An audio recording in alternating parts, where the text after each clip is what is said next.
Consider supporting the work of Notes from an Aspiring Humanitarian by becoming a monthly patron. Your contributions will help keep the resource alive and support its mission.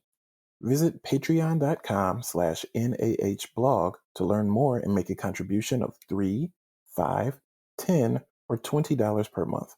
Again, that's patreon.com/NAHblog. You can start or stop anytime. Thank you for listening.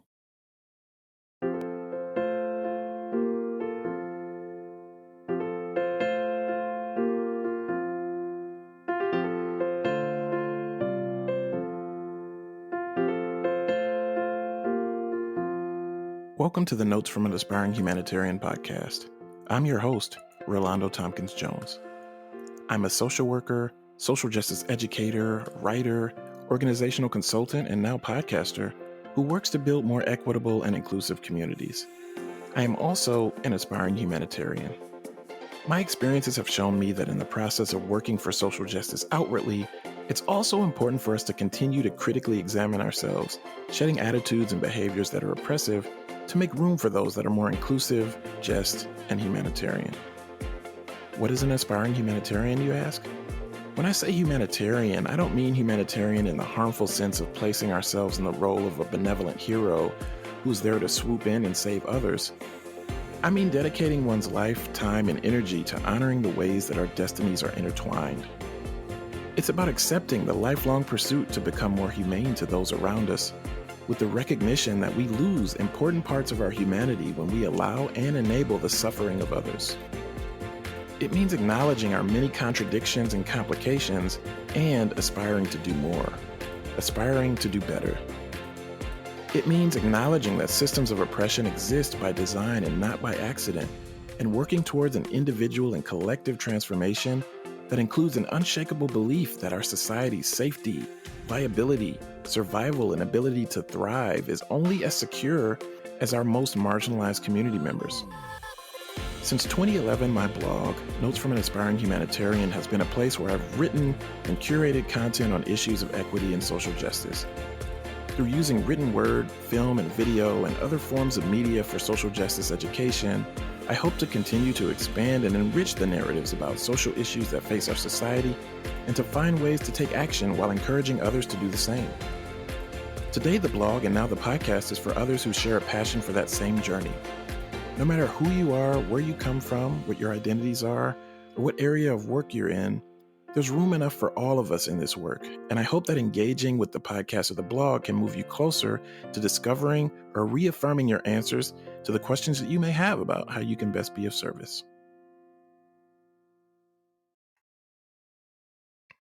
Thank you for choosing the Notes from an Aspiring Humanitarian podcast. I'm your host, Relando Tompkins-Jones. If you're passionate about social justice work in education, healthcare, the legal system, or some other area, and you're currently in the interview process for a position that works towards equity and justice at an institution, it's important to recognize that you're interviewing that institution just as much as they're interviewing you. This is especially true if you hold multiple marginalized identities. So I just want to acknowledge the heaviness of what it can mean to live with multiple marginalized identities while at the same time being engaged in work for your own liberation and the collective liberations of others whose identities might be marginalized in ways that yours are not. I want to acknowledge the heaviness of what it can mean to be expected to provide leadership in times of crisis, providing support to others while at the same time having your own experience and being very personally impacted by the issues yourself. Because of that added weight, because of that added personal tax and responsibility that comes with being who you are and doing the work that you do as a person with multiple marginalized identities, it's important to make sure that you understand that the institution you're considering is going to support you in that process. So at each interview phase for these positions, you have an opportunity to ask questions of the institution, ask questions of the individuals who are interviewing you to get that information that you need to get. And so this week, I'm going to be sharing some crowdsourced interview questions to ask at that time, specifically if you're applying for those roles where you're working for diversity, equity, and inclusion and social justice in some way within an organization. These are geared towards schools and education, but I've made some modifications to them. And even if you're listening to these, feel free to modify some of the examples that I'm sharing here to fit the purposes of the area that you're pursuing actively right now or considering pursuing as well. So while I didn't create these questions, I'm sharing them with, again, some slight modifications. And it's really important to recognize that these questions were created by people of color, practitioners, and scholars. So, in the show notes for this episode, I'm going to share the original Google Doc that contains the original sets of questions. And I'm also going to share my follow up blog post that I wrote on Notes from an Aspiring Humanitarian with the modifications that I made, some of which you're hearing right now. So, hopefully, the answers that you receive when you use these questions can give you additional clarity in deciding if the environment that you're considering entering into is the right one for you. Maybe the answers that you receive will also help you to better understand if your position is supported institutionally or in name only. So here are the questions in no particular order, but here they are. Here's a question. Give me an example of when someone in this position has experienced conflict with mission driven goals, and it could be parents or families who might not align with those aspects of the mission. It could be clients, it could be other constituents who might not align with those aspects of the mission. How did you support the person in this role? And provide an example. Give me an example of when someone in this position has experienced conflict with mission driven goals and parents or families who might not align with those aspects of the mission. How did you support the director of diversity in this example? So, thinking about a time where someone in this position experienced conflict between what their mission was and how that landed with, in this example, it says parents or families who might not align with those aspects of the mission, or it could be a client, it could be a partner, it could be the stakeholder, someone else that interacts with or is served in some way by the organization. And when there was a conflict between what you might have to do in this role that you're applying for and how that landed with people in your networks, in your community, for instance. One example that I think of with this is, okay, so if it is in education, give me an example of a time when perhaps in the curriculum you had to talk about something related to power, privilege, or oppression, and that might raise some resistance between folks who have privilege that feel really uncomfortable in talking about those things, who don't want to be confronted with that. And there might be some pushback, so you might want to know, it's a good opportunity to see and learn about, like, has that happened before within the organization? And then also, how did they respond? It's really giving an example of what type of support you might need or might receive should something happen to you in that role. Here's another question. Knowing that this position is tasked with focusing on issues of diversity and equity and inclusion, which areas will you or have you struggled most in supporting this leadership role? So, knowing that this position is tasked with focusing on issues of diversity and equity and inclusion, which areas will you or have you struggled most in supporting this leadership role? Another great opportunity to gather some important information here for a few things. So you're asking about issues of diversity and equity and inclusion. And in that response, you might hear how the organization defines those things and sees those things as being a part of their framework. And it also gives you an opportunity, again, to think about the type of support that you might not only need, but that you might be able to expect coming into the organization. Next question. Recall a situation in which someone has pushed back against some of the work related to diversity, equity, and inclusion. What do you believe your role is in navigating the work of the director of diversity and fielding those different concerns? I'm saying director of diversity, it could be chief diversity officer, it could be a variety of other titles, but who's leading in that position to guide and support others in that work? What kind of support will this organization provide them when there's some pushback? So recall a situation in which someone has pushed back against some of the work related to diversity, equity, and inclusion. What do you believe your role is? And this is you asking the folks in the organization, what's their role in navigating the work of supporting you going into this role for diversity, equity, inclusion, social justice? What kind of support would they be able to provide you? How do they envision their role in supporting you in this work? Really important questions. Another question: where does your organization land in terms of anti racism education? How does anti racist work differ from multicultural work? And how do these values show up in your leadership? Another great example of an opportunity to learn where the organization sees itself in this work. So I'm going to say this question one more time. Where does your organization currently land in terms of anti racism education? How does anti racist work differ from multicultural work? And how do those values show up in your leadership as an organization? Really important questions. How does your organization view affinity group work? And this is a very important question too, to get a sense of how the organization views the importance of that work. Perhaps you might really want to think about it if you get a response like, well, affinity work is self-segregation and we don't really do that. Like, does the organization really understand the importance of those in-group spaces and why they are so necessary? Or does it see affinity group work as a challenge? Does it see it as a liability?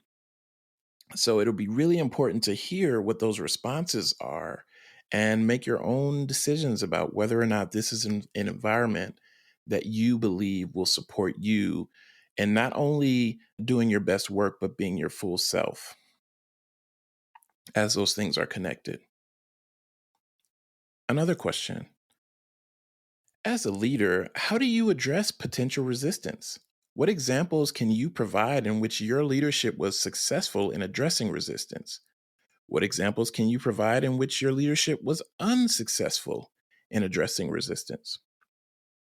An opportunity for you to really get a sense of, who's supporting you in this organization, in this school, in this company, wherever the place is really having a chance to talk to, some of your potential colleagues, perhaps even supervisors or team members here, around how they address resistance. What are some success stories there?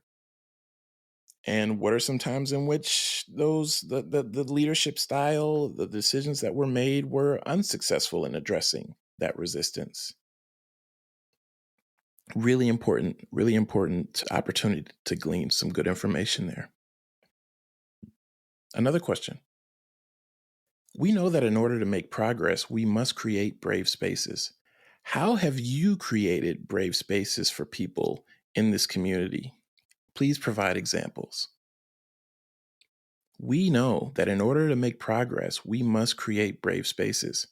How have you created brave spaces for people in this community? Please provide examples.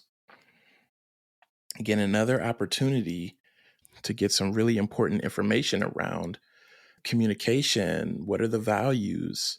Vulnerability, is that something that's valued there? Is it an environment where people can have those very difficult but very necessary conversations that are paramount to really doing meaningful equity, social justice work? So it's all right. It's all right to ask, So how have you, what's been your history? How have you created those brave spaces for people in the organization? Provide some examples. And a follow up to that can be, how have you guided administrators, community members? How have you guided others and supported them in mustering the courage needed to allow those opportunities for dialogue and brave spaces to occur?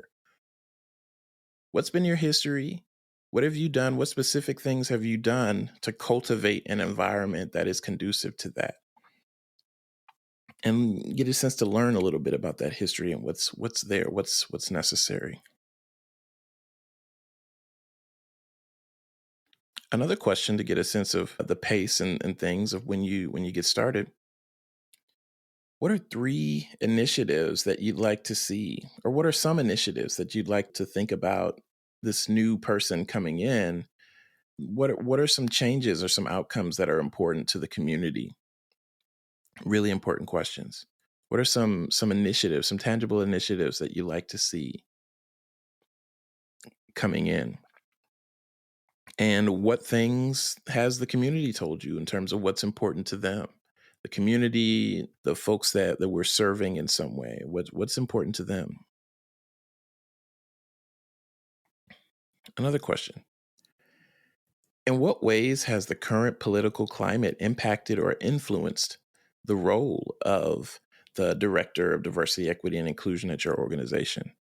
In what ways has the current political climate impacted or influenced the role that you might be assuming if you accept an offer at this organization, at this place? If there's a board of directors, philanthropy, or other organization, if there's a board of trustees or directors involved, how have you demonstrated to them that you're committed to the work of equity and justice? How do they show that commitment?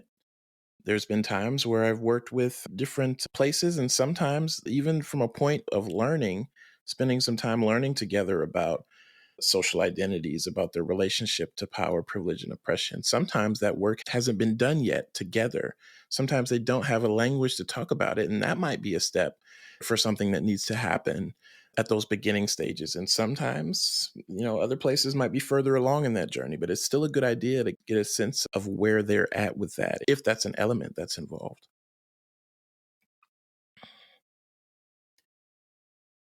How are white people within the organization having conversations about race? I mean, it could be very telling. Identity is important. Power and privilege and focusing on that and understanding how we're situated is very important. And it's also really important to understand how are conversations about race had, and specifically, are they being had in a way that it creates this false sense of peace, which is the absence of tension, as Dr. Martin Luther King would say, or are they had in a way that contains the presence of justice, which is that honest acknowledgement, accountability, had in a way that does not take place at the expense of people of color within the organization. So, very important question to ask, to level set, to get a sense of what environment you're entering into. And another example that comes from the education space, and modify it as you will, but to what extent does your school's development, advancement, and cultivation of different initiatives align with its mission? Or another way to say it is, help me to understand how you can navigate difficult decisions around philanthropy that might not align with the values of diversity, equity, and inclusion. There's a lot to be said about the world of philanthropy and how sometimes those decisions, sometimes the way in which those relationships are arranged, don't align with the values of diversity, equity, and inclusion. Perhaps there might, funding might be assigned towards a specific purpose, but it might not align with the mission of what it is that you're trying to do. So how do you have those conversations and clarifying this is who we are as an organization, this is who we are not? And another question here is, give me an example of a curriculum, a project, or an inquiry that you've implemented as a teacher or a leader, and how was that received by multiple stakeholders at your school? Another way that could be posed is, just give me an example of a project or a curriculum or an initiative that was introduced in your organization, and how was that received by multiple stakeholders at the organization? Perhaps you might be looking into to pay equity. Perhaps you might be looking into hiring practices or the allocation of different resources, depending on what's happening. Something at a macro level, you're introducing something. Has something been introduced in the past where someone's taken that on And how was that received by multiple stakeholders at the organization? Can give you another way of getting some really important information on just the context that you're entering into. Okay, so that wasn't an exhaustive list. These were examples of some questions here, but as you think about them, and again, if you decide to use these, hopefully the answers that you get can give you some additional clarity in deciding if the environment you're considering entering into is the right one for you. And it's also important to really get a sense of, hey, is this something that the institution is really committed to supporting? And that support includes funding, it includes a lot of other areas of support. And so asking these additional questions can really give you some important insight into that. This is so crucial, particularly if you're pursuing these positions and you have multiple marginalized identities. It is very, very important that you are supported in doing the difficult work, the difficult, rewarding, but very difficult work that you have committed yourself to doing. So I'm hoping that these are helpful to you. Are there other questions that perhaps I didn't ask here that you'd like to have added, or things that perhaps you've experienced or come up with yourself that you'd like to have added to the conversation? Notes from an Aspiring Humanitarian also has a Facebook page that I invite you to visit and share some of those questions that either you've asked yourself or you've heard that you found helpful to contribute to this conversation and add to it. All right.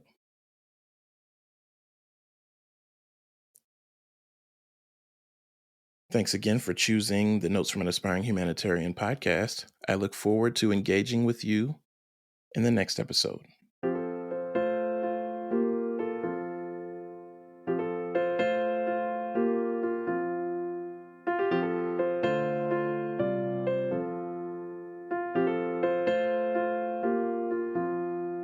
Thank you for listening. If you've enjoyed this episode, make sure to leave a review and subscribe wherever you get your podcasts. To find show notes for this and additional episodes, visit podcast.notesfromanaspiringhumanitarian.com. Notes from an Aspiring Humanitarian is a labor of love and will continue to be. Consider supporting the work of Notes from an Aspiring Humanitarian by becoming a monthly patron. Your contributions will help keep this resource alive and support its mission. Visit patreon.com/NAHblog to learn more and make a contribution of $3, $5, $10, or $20 per month. Again, that's patreon.com/NAHblog. You can start or stop anytime. Thank you for joining me this week. Take care.